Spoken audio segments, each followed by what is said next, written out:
A terrified Ottawa family spent several hours looking for 92-year-old Eleanor Miller after United Airlines apparently lost track of her as she flew from North Carolina to Ottawa. Ann Miller said her mother was supposed to fly from Asheville, NC, to Newark, NJ, and then to Ottawa on Wednesday. Though she arrived safely in the end, a day later, Eleanor Miller appeared to be missing for much of Wednesday.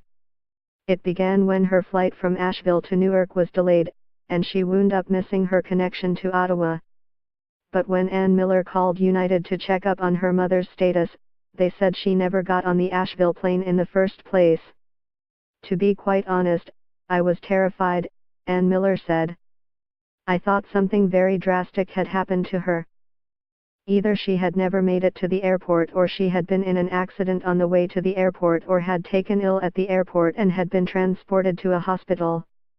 Ann Miller said she got someone to visit her mother's home, called around to hospitals and filed a missing person report with Asheville police.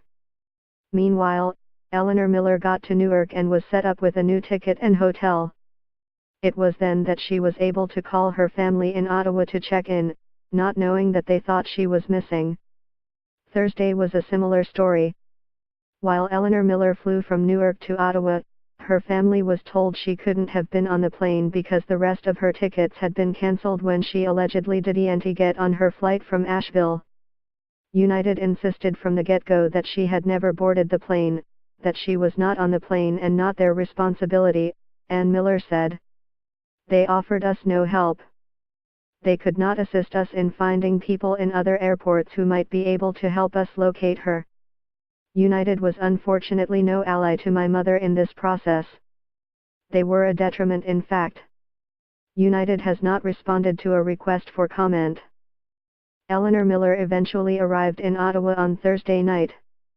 This has been the most dreadful experience I've had traveling, she said. Her daughter added, this has set, unfortunately, a very unhappy start to the holiday for her and certainly thrown chaos into our lives and hers. Not the way that we want to celebrate Christmas. United loses track of 92-year-old woman 126.